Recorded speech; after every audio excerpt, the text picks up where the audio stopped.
So it looks like the company MOOV, MOOV, wants to make a move on Minnesota.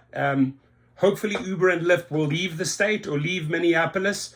I've also been told today, I got an email from Canada that Fare, F-A-R-E, is looking at entering that market. They are opening up a crowdfunding platform soon, but I'll share the details that they sent me this morning.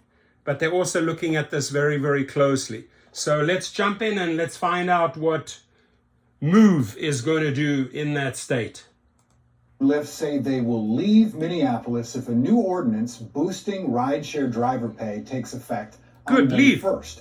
The city council could still reconsider, but council members say they're sticking to that ordinance. Now a local rideshare company sees an opportunity. Ian Russell spoke with a man behind MOOV. It's hard to visualize the American dream I'll just keep working at this one until you see it in person, because in this basement in Woodbury, I take it seriously. I mean, this is the community I grew up in. Could be the future of ride sharing. At least that's the hope from Muir and Amini. I'm just moving at lightning speed, trying to get this app out there to the users. You're only building it now, dude? As Uber and Lyft look to leave the metro, including the airport, in a few weeks, Amini is working around the clock.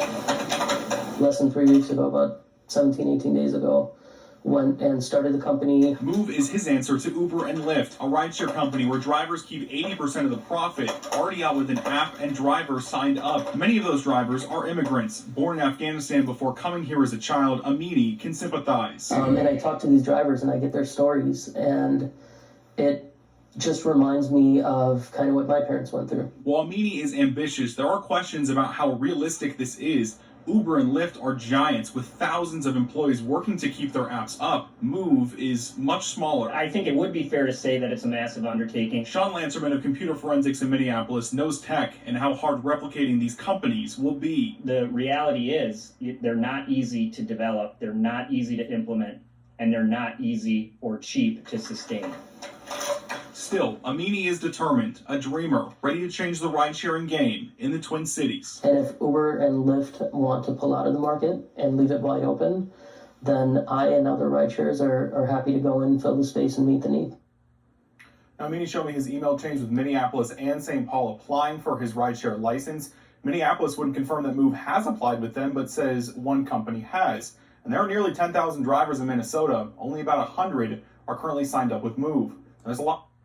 So in order, we looked into this, I think it's $100,000. So this guy who's still programming on MOOV, look, I support him. I support anyone that wants to get a new company going, but there is big money involved.